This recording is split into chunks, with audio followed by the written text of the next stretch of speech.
Happy Sabbath, everybody.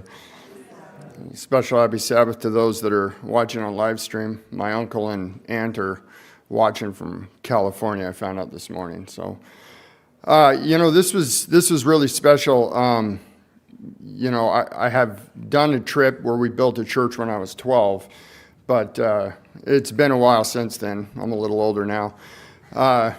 It was really nice to go to Cancun. Like Robert mentioned, it was kind of the slum area. It's not what you would expect when you hear Cancun. You think of beaches and palm trees, and we weren't there. But we were blessed to have a really nice auditorium to stay in. We had showers with cold water.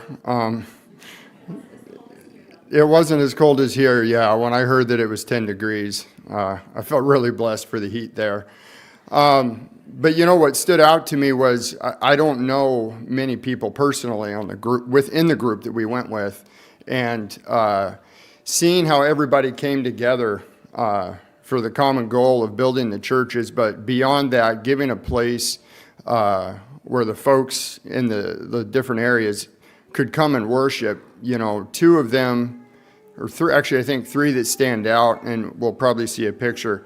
They had a shack that they were worshiping in, and with sticks for posts and metal roof, and they could maybe fit 10 or 15 people, but that meant that the rest of them would be sitting out in the sun or even the rain.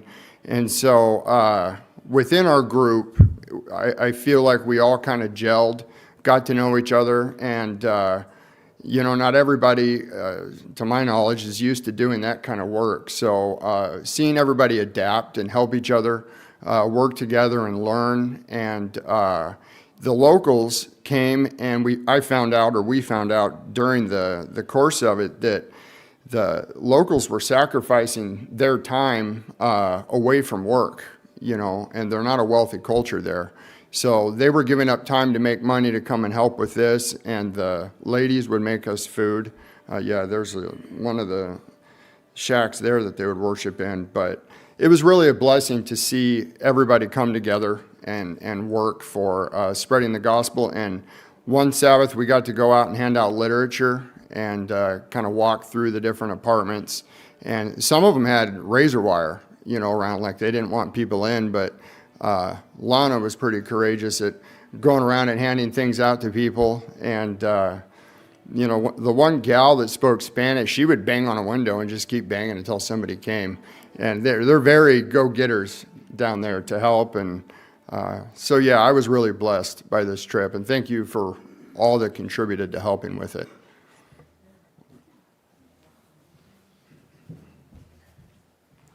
Okay, D.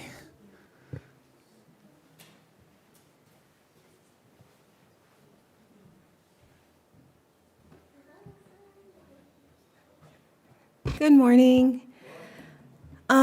So during this trip, I was really looking for God. I want to start with early writings. Page 119, Ellen White said, "There would be no conflicts if self was put aside." And I really learned that lesson during this trip. For me, 2024 was a really hard year. Most of you know that my house flooded, and I had a job change. And one of the biggest events was that I started talking to my dad. I never had met my dad my entire life, and he had no contact with me. He never sent a birthday card or anything. And so 2024 was really, really hard because there was a lot of emotional drama going in the background with my house, my job, and my father. And long story short, we started talking, and we agreed to meet in California, where he lived. And we were going to have lunch, but he didn't show up. And it was in August. And so I asked God, I said, "I know that you have always been my father, and I have chosen a better father, but what is going on? What am I doing? Why am I here?" And it was really hard for me to accept the fact that I was abandoned and I didn't that my dad didn't want me at all. And so I was completely broken last year. And I was looking for God. And I had some time to myself. With the job transition, I was able to go on a spiritual journey. And the last one was this mission. And, I remember what my nursing instructor said. It's not about you. And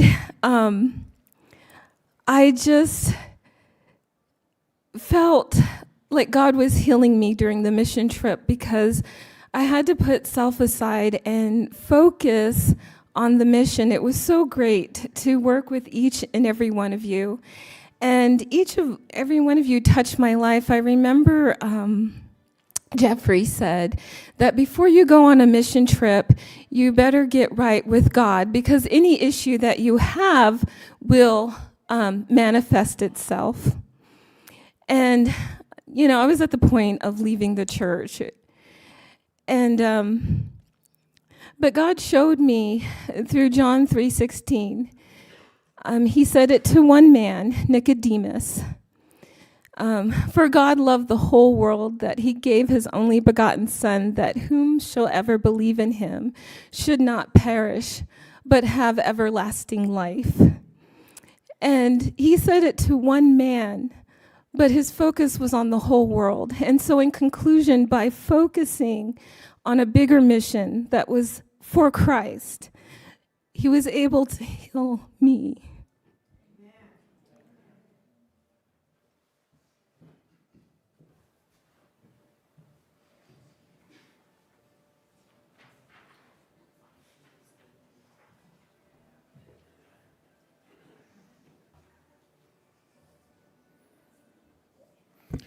So one of the signature features of Mexico Missions and Beyond is that their system of building the churches.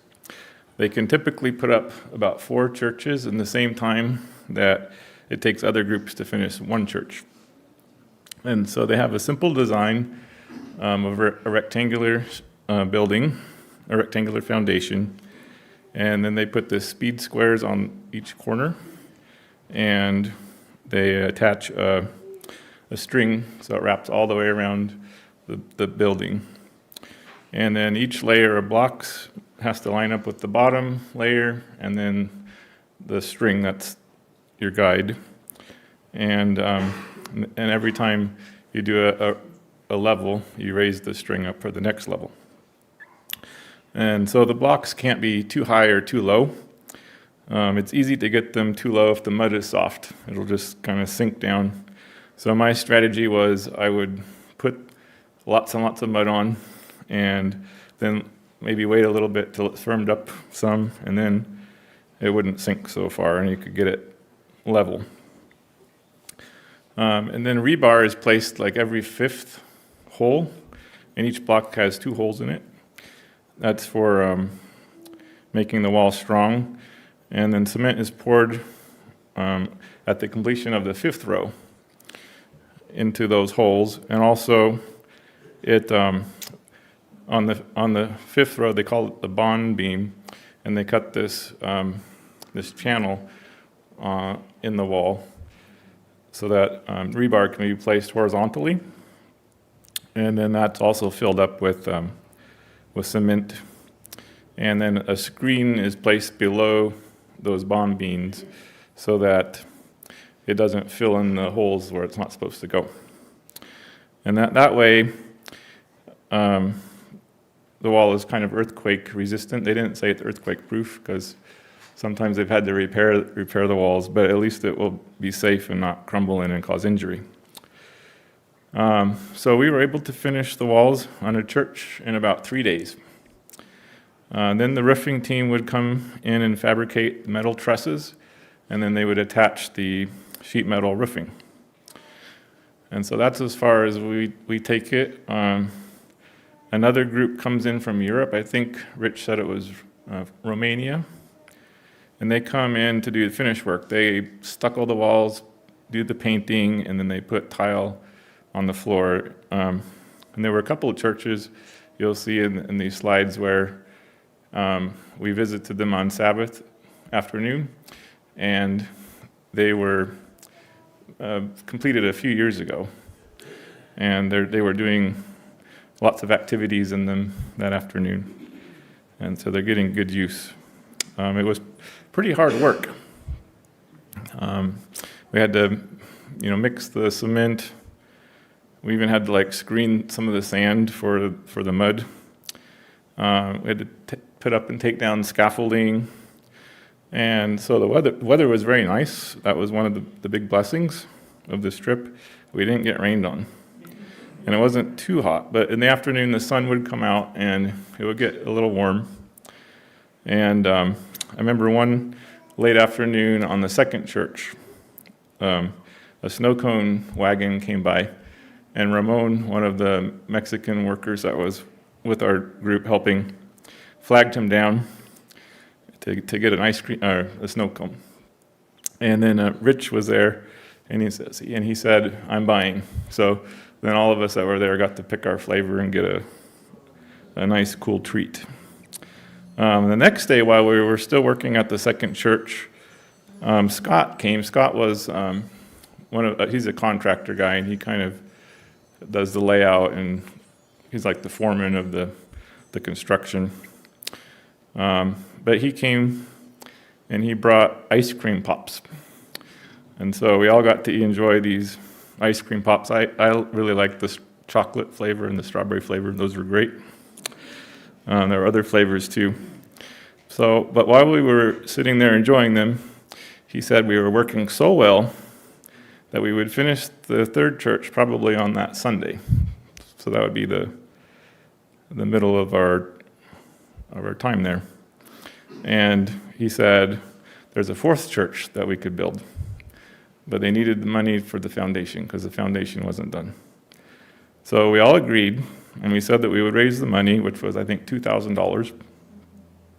Then afterward, I heard Scott on the phone with Rich, and he was telling him that the ice cream worked. He got us all into a good mood so that we would want to build the fourth church because we were originally only going to do 3 churches. So overall, it was a very rewarding experience for me. I had the privilege of getting to work closely with some really great people, and we were able to be part of enabling these poor churches to have a safe and protected place to worship together. You can never go wrong when you go on a mission for God.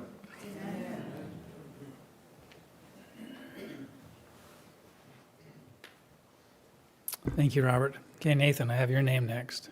Is this true? Nathan was always willing to. He was very a blessing. Well, I didn't remember that I was doing this, but well, it was a very good experience. I would rate it a 10 out of 10 overall, but it was very much a good learning experience because, especially for somebody being younger as myself, if you couldn't tell, you think you know God to a certain extent, and then you go on something like this, and then you actually meet him in a new way, and it's a really cool experience. It's also cool to see all the people that are so excited to get their church up, that are really excited for God. There was this one little boy at what church was it? The first or second church? First church that his name was Gael, and he kind of became my little buddy. It was very amusing to have him around. When we were filling the walls with concrete, he would fill one a quarter of the way and then drag it as far as he could, and then I would pick it up and dump it in for him.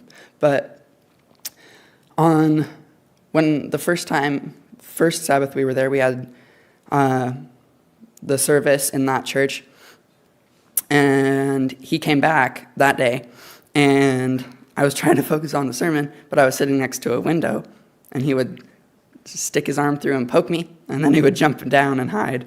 So it was cool to see him wanting to help so much, being probably younger than 10. He didn't look very old, but that was probably the coolest thing for me, was seeing all the people that really wanted to help and that went out of their own time out of their valuable time that they needed to be at work, or that they had chores to do or something. And they would be there every day helping, and they just didn't stop. So coming from here, where people help, but if it works out with them, it was go, go, go, and they didn't stop, which was really cool. I also met some people from this church, which was also cool, because I don't know a whole lot of people from the churches. But anyway, it was a cool experience. Thank you, Nathan. See, it helps sometimes not to know that you've got to speak, because, Lisa.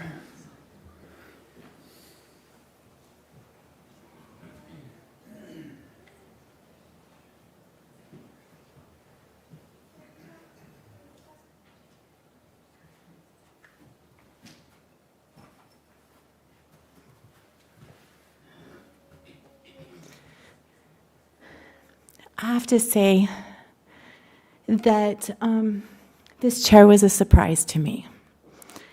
It made it to Mexico.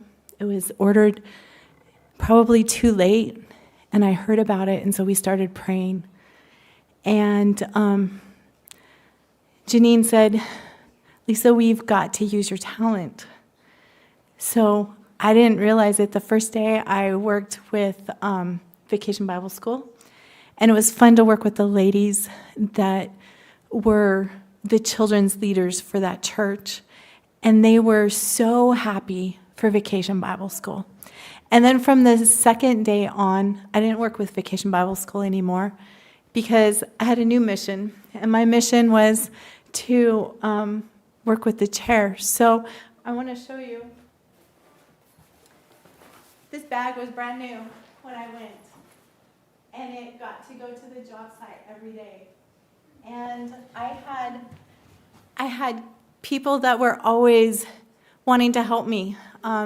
My idea was, because my chair and my table were too big to go, and they would be charged extra, but this chair was able to go and not be charged extra. And so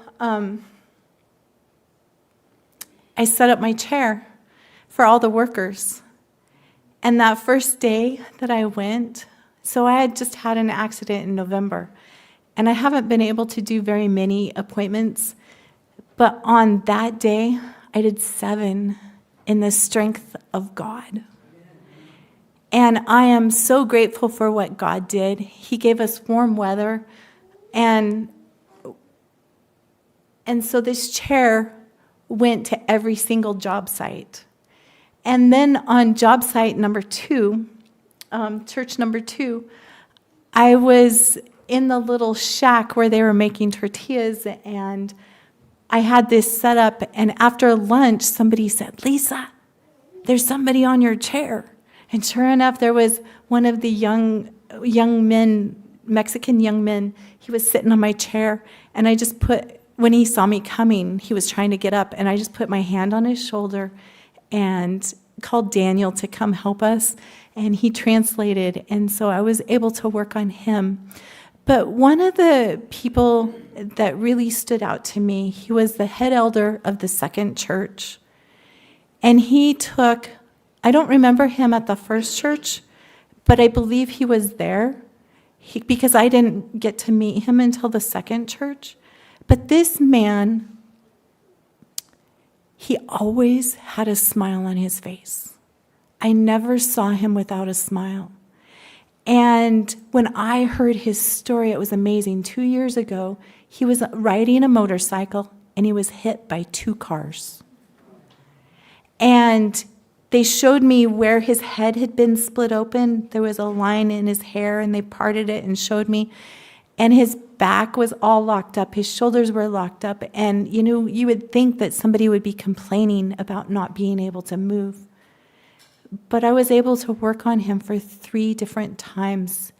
And his back started releasing, and his shoulders, and his wife, when we went back on Sabbath, the second Sabbath, his wife just kept hugging me, and she said, "You don't know what you have done for our family." And I'm just praising God because this chair was able to minister to our people and help keep them going. Because sometimes things would happen, and we were able to work out the kinks in each of our workers that wanted to be helped so that they could keep going. And so we really didn't have very many injuries. The injuries that we did have were ones that I couldn't help with, and I know you'll hear about them. So, but I'm praising God for the talents that He's given each one of us. And when I wasn't being called to work with my chair and the people, then I was able to help take bricks and mud and whatever, wherever I was called. And I'm grateful. This was my first mission trip in 10 years, over 10 years. And I felt like it was a new beginning because my very first mission trip was to Mexico. And so it was just a special time to minister to our team and to minister to the people in Mexico. And I want to say thank you to everyone who helped take care and carry my chair to the job site, put it on the van or in the truck, and just make it possible for me to do what God called me to do.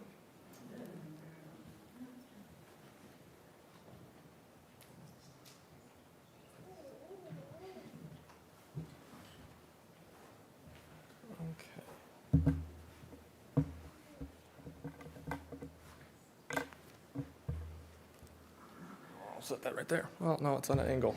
I don't think that's going to stay. Well, good morning and happy Sabbath.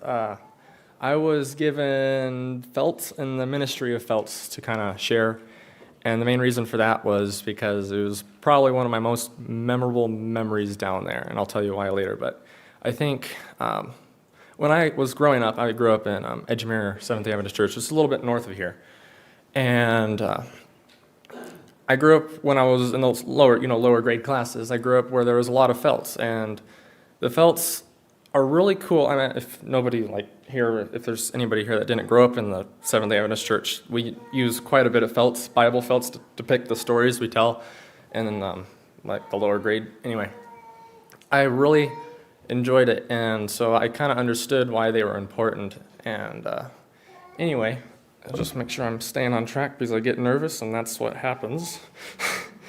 The application was what we're using. Is we would use them for VBS, and then we would give them out to each of the 4 churches. And originally, Janine brought down 3 sets, but they had 2 sets down there apparently, and Janine brought 1 big set and 2 smaller sets, and then 2 more sets. I don't remember what size or whatever they were, but I think all in all, the average size of each felt, system they had. Anyway, there was around 600 pieces, individual felt pieces in each set. And I also was given downtime. So downtime, guess what I was doing with my downtime? Yeah, and that's kind of what goes into being my most memorable memory. Also restorative time, which kind of goes into it. So I'm going to read because it's hard for me to get my feelings out, especially at this age. But me being 19, I've been trying to figure out what I should do with my life and what God wants me to do. The mission trip was kind of centered around that. That's what I got out of it. I think that's what Nathan kind of got out of it. It was something. It was something where you're trying to figure out, at the age I am, at least what I'm trying to do is figure out exactly what God wants me to do. And I know the best thing I can do to that is get in a closer relationship with Him and figure out. Well, He does the figuring out, and I just follow. And asking what questions are really important and kind of which questions for the perfect, no. And the mission trip, I was centered around that and asking what questions or what was really important, what was perfect for the questions I had and still have. especially after my bone marrow transplant. I got, like, I would say I got to a point where I wasn't sure if I was going to live, but I had to leave it in God's hands. And it was only by Him that I was able to come out through the other end of it. And the whole experience kind of taught me that life is, especially, I think, younger generations or younger aged people, people with lower numbers on their birth year. Or no, actually, yeah, lower because of the new century. Anyway, land, and it goes back a little bit. I don't know how, yeah, whatever.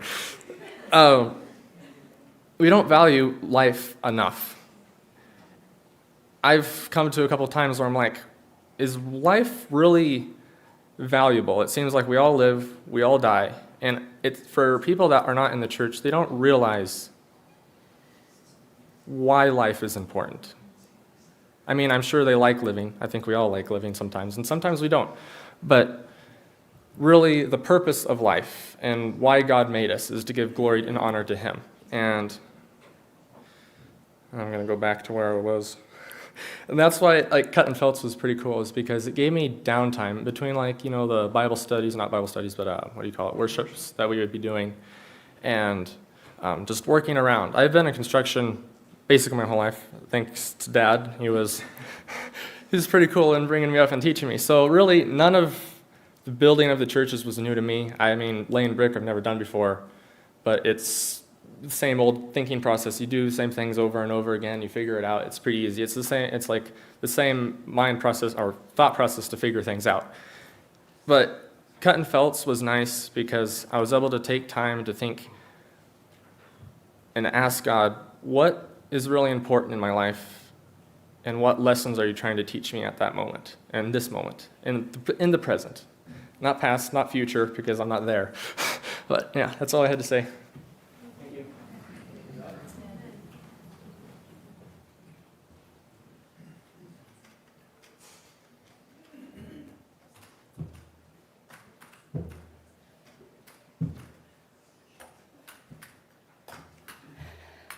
Okay, so yes, I was one of the injuries.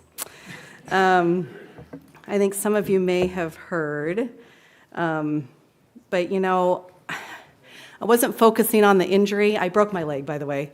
And it was Abby and I were taking down scaffolding. None of us had done any of this before, at least most of us, I think. Anyway, long story short, I broke my leg. But you know, it could have been much worse. And God's provision through it all was truly amazing. I'm super grateful. The fracture that I got was non-displaced, so I did not have to have surgery, so I'm grateful for that. I'm also grateful that it wasn't, you know, like my head or my back or any of the older people or any of the younger people. I really feel that that God had me where I needed to be, and that it was my injury. I'm pretty strong individual, and felt like I could deal with this, and but not without Him, not without prayers. Lisa was a blessing. She would come down and pray over me. Sometimes I was having pain after the injury. All the people that helped, the whole crew helped getting me on and off the boat on our fun day. I did have downtime as well. Where's Jaden? I had downtime, obviously, the second week. So that happened so we just finished those first two churches, almost finished. We were taking down the scaffolding to go to the third site, and that's when I broke my leg. So for that second week, I was doing downtime and cutting felts out as well. And what a huge blessing, because I think we were able to get them all done, right? Yeah. And there's no joke that there's probably 600 pieces to each thing. So I was still able to minister, and Abby was awesome, and she would bring me my meals, or other people would bring me meals in my little makeshift bed. And then, you know, she was still able to go out to the site while I was back cutting felts and recuperating. And also bringing me ice for my leg and all that. So I'm super grateful for everybody that helped. We were still able to stay there and be a blessing. And then I'm also going to talk about the outreach that first Sabbath. I have always wanted to go on a mission trip. I come from a long family of missionaries. And in 2020, my older daughter, Sammy, and I were going to be going to Africa with UCA. And of course, we all know what happened in 2020, so that was shut down. I was super disappointed and, just kept praying that if there was a chance that I would be able to go as a missionary at some point, that God would open that door. And this was my bucket list, and I got to go. And I'm grateful for that opportunity. So we went on that Saturday out to do outreach. And I will be honest with you, taking literature around to neighborhoods is not my cup of tea. But I realized, I was like, God, this is your mission, and I'm here for you. And so if that's what you need me to do, I will pull up my boots and go. So we went out and handed out literature that was a Spanish book. I don't know what it said. I'm not sure what we were handing out, but we would, if you smile and you say hi, and you can kind of bridge gaps when you can't speak the language. And even though I tried, or sometimes I would get Daniel and go, okay, how do I say this? But on that day that we did outreach, it was super fun. We did have some toys, and so we would give, if we came across kids, we would give them some toys. And there was a little family, and I think, if I'm not mistaken, maybe one of you guys can confirm, but the family that Lisa was working on, they had the 2 little boys, right? And so I think they were in our group as we were going around, and they saw how excited I was to give out a toy, and they're like, I want to do that. And so then they wanted to give out the books too. And so this Hispanic family was working with our group and going out, and then they would start wanting to knock on the doors. And so they would knock on the doors, and then we would, try to talk to them in Spanish, because we had a Spanish-speaking person with us, each of the groups that were divided out. And it was just truly, it was neat. At one point, there was a group that sang, I think, were you part of that? Yeah, that sang Amazing Grace. And then there was also a young lady, a street vendor. She probably was, 18, 20. And we stopped and had prayer with her. And while he was praying, I was praying that God would help her to understand in her own language, because he was praying in English. And so I guess we'll never know until we get to heaven. But it was just really, truly amazing to be there. And I would recommend, if you have not gone, to go on a mission trip. It truly can change your life. And it was, we were there in God's mission, and Satan was trying to destroy and divide and conquer, and he didn't. God wins. So, thank you.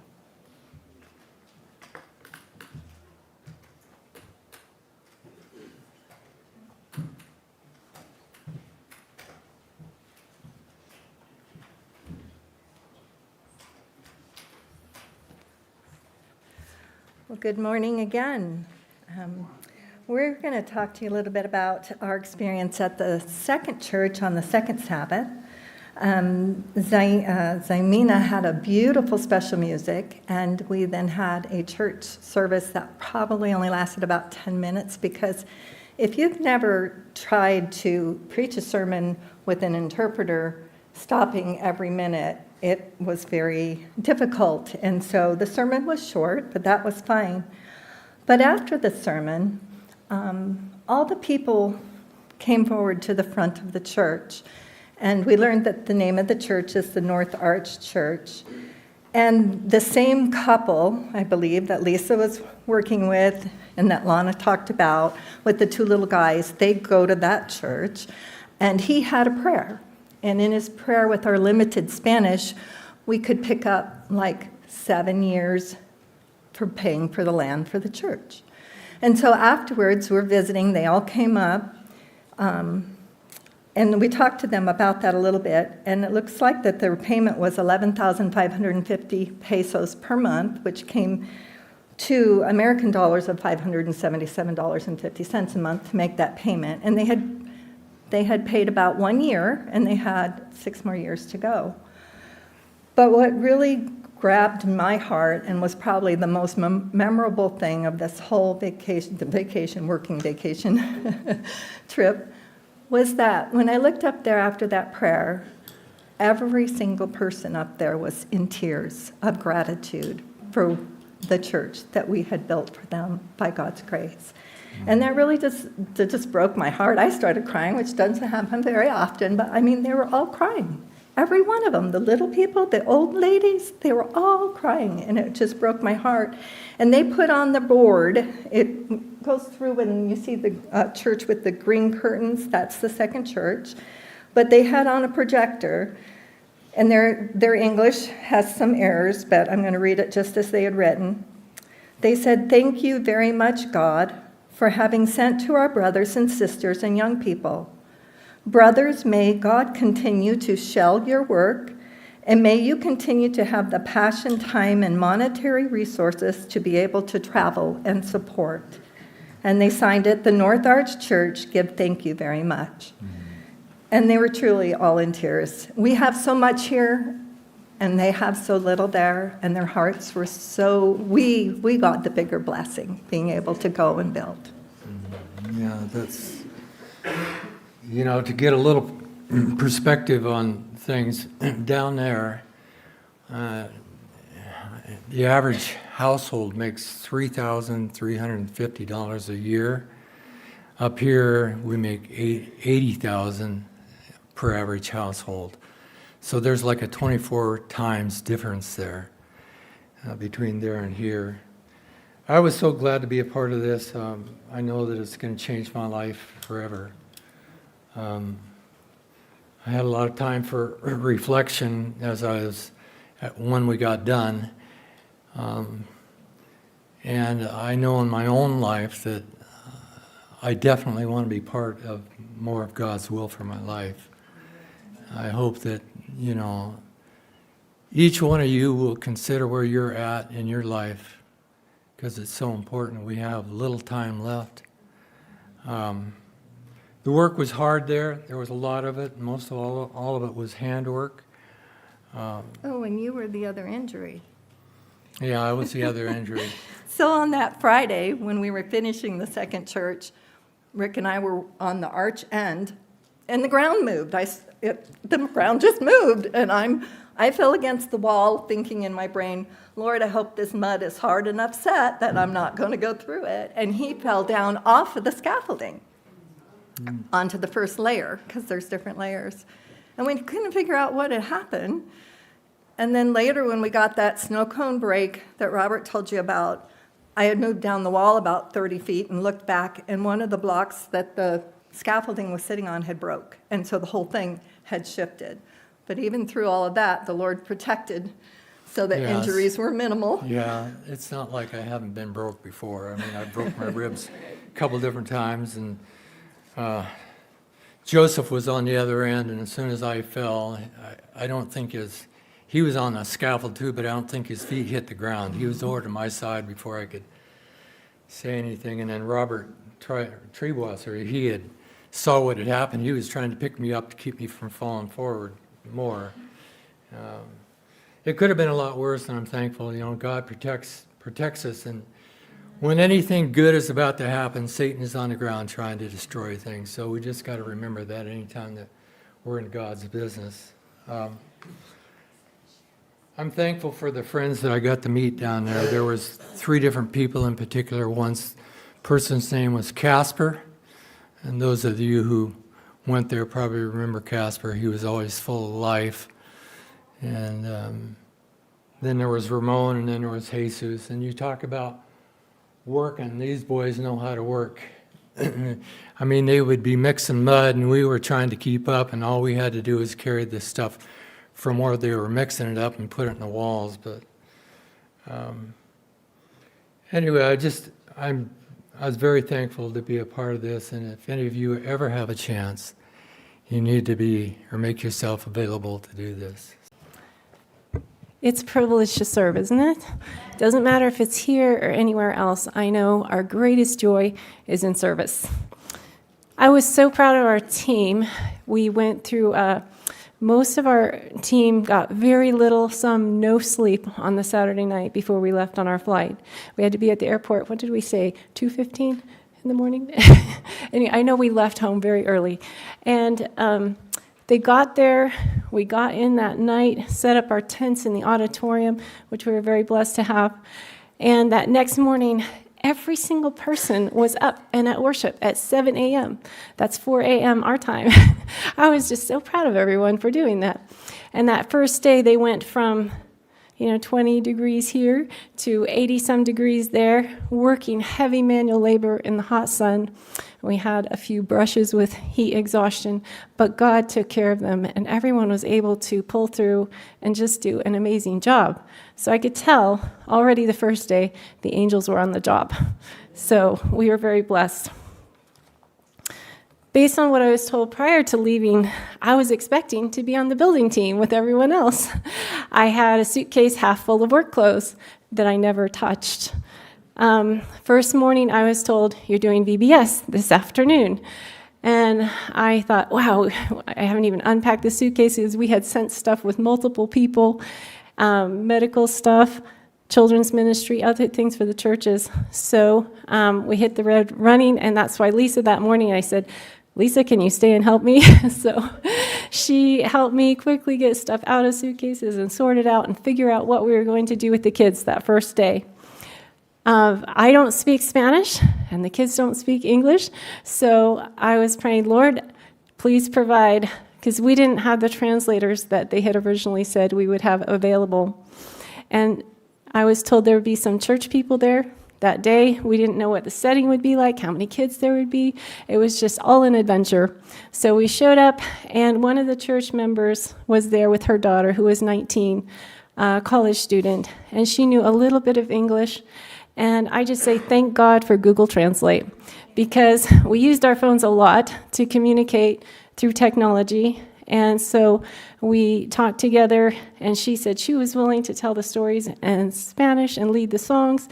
So basically what we did was we fed her everything to do. We said, tell this Bible story, and we'll put up the felts, and next we're going to do this craft, and next we're going to sing this song. And she would just go with it and do it. It was wonderful. And then the second day, she was at college, so we didn't have a translator. Daniel came to VBS for us, and he did a great job because one of the local ladies was telling the Bible story, and we were trying to put up the felts going along with her story, and I was trying to listen to different words in the story, little words that I knew. I learned some Spanish Bible words, but Daniel would say, okay, switch the felts here. Okay, she's saying this now. Okay, she's doing this. And so we could keep up, and that was a blessing. And then by the third day, God sent us missionaries from Cuba, if you can imagine. It's a young couple who have been helped and part of the work in Cuba, and they wanted to know what it was like to go be a missionary somewhere else. They'd had missionaries come help them, and so they got to come and be part of our team.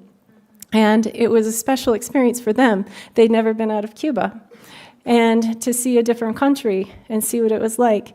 And Yaima, the wife, she loves children's ministries. And you see her being the clown on the screen with Nathan, who was such a good sport and did it with her. And so on the third day, we did VBS every day. Whatever building site we were at, we would do Vacation Bible School there. And that first church, the first day, there was maybe a few children when we started, and by the end, there was 45 children who came out of the woodworks. And so it varied from day to day and setting to setting. But Yaima was such a blessing because the rest of the days, she could tell the stories in Spanish. And even though she couldn't speak much English, once again, Google Translate was very helpful, and we could communicate and decide the program for the day, and she would just follow along whatever we had planned. So that was a great blessing. At the end of our time, after meeting the members in the different little churches, and I would say we went from poor to poorer as we went along. Each church just had more and more needs, and it was so humbling to see how grateful they were. In fact, one of the ladies at the first church said to me with tears, "We've never had anyone come and take an interest in our children's ministry." She was just so grateful because she led the children's ministries at her church, and they had very little to work with. And so to get felts, and we gave them other things for their children's ministries as well, other materials, they were just so grateful. And then after finding out their needs, we were able to give each of the 4 churches were given a set of felts. A couple other items to notice. I don't know if you saw the just simple mundane things. The picture of the toilet, just a single toilet, no seat on it. That's the church toilet. And 3 churches had something like that, and it's just a little curtain or a door, and that's the toilet for everyone. And they don't complain, it's just, that's the way it is. And sometimes we think, oh, we don't have enough stalls or something. But, they were just happy. The one church that Laura was talking about, they don't have a toilet at all yet at their church. It's either the bushes behind the church or you walk a few blocks to one of the members' homes. And so just coming home, super grateful for just the simple daily things that we enjoy. We had a dedicated cook, Maria. She was always cheerful. She spent long days in a hot little, very simple, not very well-equipped kitchen, and she would make sure and wash everything for us with our Western bellies to try to keep us healthy. And God really blessed. We had little brushes with sickness, but between what God impressed each one to bring for natural remedies and different things, we could deal with each thing that came along, and He protected us. God provided mercies, traveling, the rides in the open air in the back of the truck, crammed into the van. The angels were so abundantly merciful. The traffic was sometimes a little uncontrolled, so we were thankful for the angels. But the biggest miracle is God's work on hearts. And He used circumstances, He used challenges in the trip to speak to each one of us. And He spoke to me personally, areas in my life that He wanted to keep working on. And I say, thank you, Lord, for seeing something precious in me that you still want to develop. He's faithful. So thank you, church family, for your prayers, your financial support. We could not have done it without you.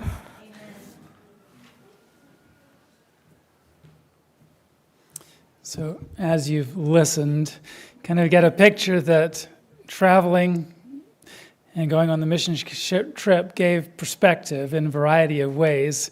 It showed how people can come together and with a common focus can accomplish things and learn, and it was a real blessing just working together, and we really were able to work as a team and accomplish things. And God wants to do that wherever you are. He can bring people together. He can make you a team for a common purpose, and we want that purpose to be building God's kingdom, right? And this, these little churches, they were so excited. It's I think in probably each of them, it was either a family or two that were the ones instrumental in making and bringing together and making things happen. So God can use you. You don't have to be someone great. If you have a passion and a heart for the Lord, He can use you.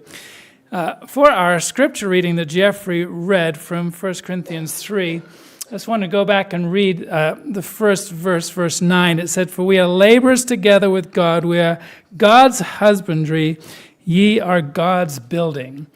And what I wanted to leave you with is the fact that we were building churches that people could come and gather in and worship and honor God. But God wants to build in each of you. And that's something that He wants to do every day. He wants to transform our life. And it's not that He has the ability, because His word, if He speaks, it will happen. So God wants to touch each of your lives, and He wants you to be built up and to be fashioned and to be ready for His soon coming. And so my appeal would be for each of us every day to spend time in God's word, to allow Him to work on our hearts. And to, as you contemplate life, we can each look and see how God is blessed and how I think if you look back, you can see how He's brought you along from maybe where you started. We're probably each in a different place from where we started. And just as those buildings started with a foundation, and none of those foundations were square. They all had to work to get it to fit on what had been constructed. So God can work in your life, whether it was square or out of joint or not very good as some of these foundations were. In fact, the last church, they had a foundation, but they had to rip it totally out and put a new one in because the old one was not a good one. But God, He can work with us wherever you've come from. And as those courses of bricks went, or blocks went up and a roof went on, God wants to do that in your life. He wants to build you. It's not a process that happens in a moment. In fact, we're told that it's a work of a lifetime. Thank you, Brian, that God's working step by step, brick by brick, but keep pressing on. We want to keep our eyes on Jesus, and as we do that, he promises to finish the work.